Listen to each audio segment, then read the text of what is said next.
जैसा आप लोग जानते हैं कि दिल्ली के लोगों के अधिकार छीनने वाला जो मोदी सरकार ने अध्यादेश जारी किया, 8 साल की लड़ाई के बाद 11 मई को सुप्रीम कोर्ट ने आदेश दिया था कि भारत एक जनतंत्र है। जनतंत्र के अंदर चुनी हुई सरकार को जनता के काम करने के लिए पूरे अधिकार और शक्तियां होनी चाहिए।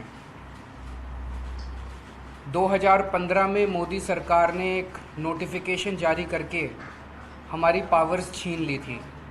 जो पावर्स शीला दीक्षित जी के पास होती थी वो पावर्स हमसे सारी छीन ली गई, सरकार को पंगु बना दिया गया।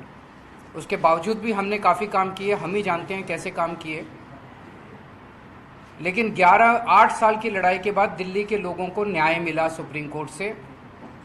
11 मई को सुप्रीम कोर्ट का आदेश आया और 8 दिन के अंदर ही 19 मई को मोदी सरकार ने अध्यादेश पारित करके सुप्रीम कोर्ट के आदेश को ख़त्म कर दिया, नल एंड वॉइड कर दिया, कैंसिल कर दिया सुप्रीम कोर्ट के आदेश को। और मोदी सरकार ने कहा कि दिल्ली के लोगों को कोई अधिकार नहीं है।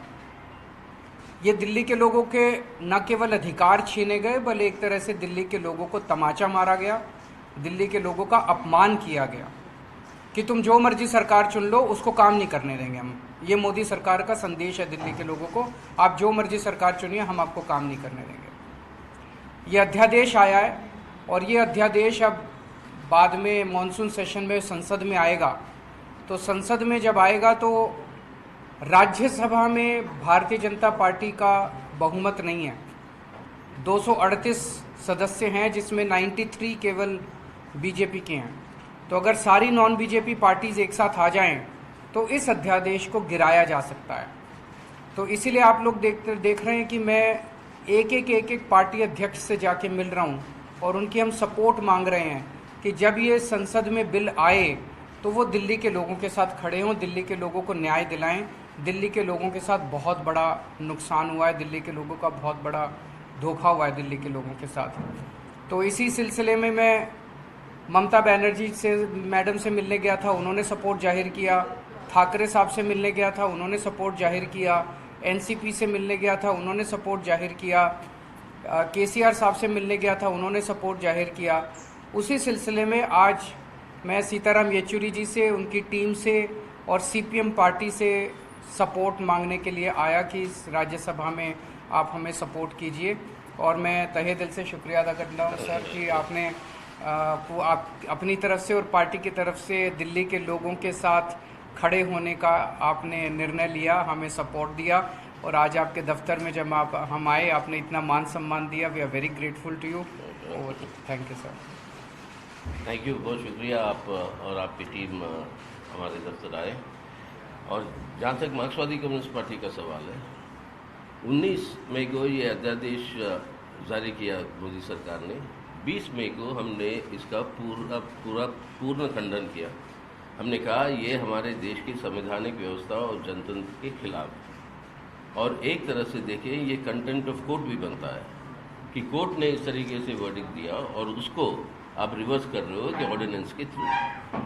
बुनियादी जो स्तंभ है हमारे संविधान के, उनमें से एक है फेडरलिज्म, यानी केंद्र और राज्य की सरकार के बीच में। अब सेंटर और स्टेट्स के बीच में जो रिलेशंस है, उसको तो पूरा टोटली उल्लंघन करते हुए डिस्ट्रॉय कर रहा है ये मोदी सरकार। अब स्टेट्स के अधिकारों के ऊपर बहुत हमले हो रहे हैं, बहुत तरीके के हमले हो रहे हैं। और उनमें से ये एक बहुत ही ब्रेजन तरीके से, जिस तरीके से ये ऑर्डिनेंस लिया गया, ये हमारे संविधान का उल्लंघन है। हम उस हिसाब से इसका पूरा का पूरा विरोध करते हैं, खंडन किया है। और राज्यसभा में या कहीं पर भी जब मौका मिलेगा इसके ऊपर वोट डालने की, हम इसका विरोध में डालेंगे। सीपीआई ये हम प्रतिबद्ध हैं। हमारी अपील है बाकी सब पार्टियों से। यहाँ पे सवाल पॉलिटिकल पार्टियों के बीच में नहीं है। ये सीपीएम या आप या कांग्रेस या आरजेडी, मतलब सवाल वो नहीं है।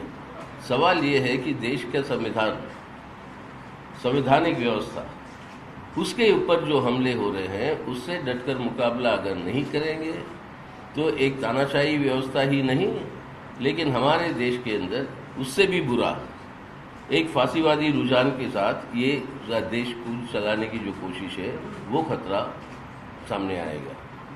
तो इसलिए हमारी अपील सबसे है, और ख़ास तौर से उन पार्टियों में जिन्होंने अभी तक इसका खंडन नहीं किया, उन पार्टियों से है कि आप समझ लीजिए आज दिल्ली सरकार के साथ हो सकती है, कल को हो सकता है केरल की सरकार हो जहाँ पर हमारी सरकार है, अब राजस्थान या बाकी जगह पर जहाँ पे कांग्रेस की सरकार है, हिमाचल प्रदेश, या आपके रीजनल पार्टीज की सरकारें जो है उड़ीसा में, आंध्र में और तेलंगाना में या तमिलनाडु में, इन सब के लिए ये एक खतरा है कि जो भी विपक्षी पार्टी का सरकार है उसको डिस्टेबलाइज करने के लिए किसी भी हद तक जा सकती है ये मोदी सरकार, इसको रोकना है।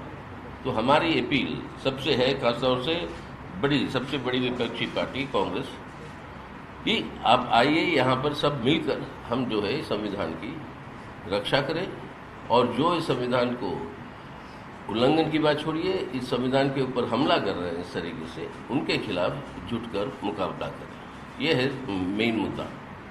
और यहाँ पर हमारी पूर्ण सहमति केजरीवाल साहब से, उनकी सरकार से, और इस अधिवेशन के खिलाफ उनकी लड़ाई में मार्क्सवादी कम्युनिस्ट पार्टी की पूर्ण सहमति है। सीएम साहब, आप कांग्रेस से कह रहे थे समय मांगने जाएंगे, उनके यहाँ जब चर्चा हुई दिल्ली के नेताओं को बुलाया गया तो कई लोगों ने विरोध किया कि ना तो आपके साथ गठबंधन हो, ना ही अध्यादेश पर सपोर्ट हो। अब महासचिव कह रहे हैं कि देखिए कांग्रेस को आना चाहिए, आपको लग रहा है कहीं असमंजस की स्थिति बनेगी ऐसे?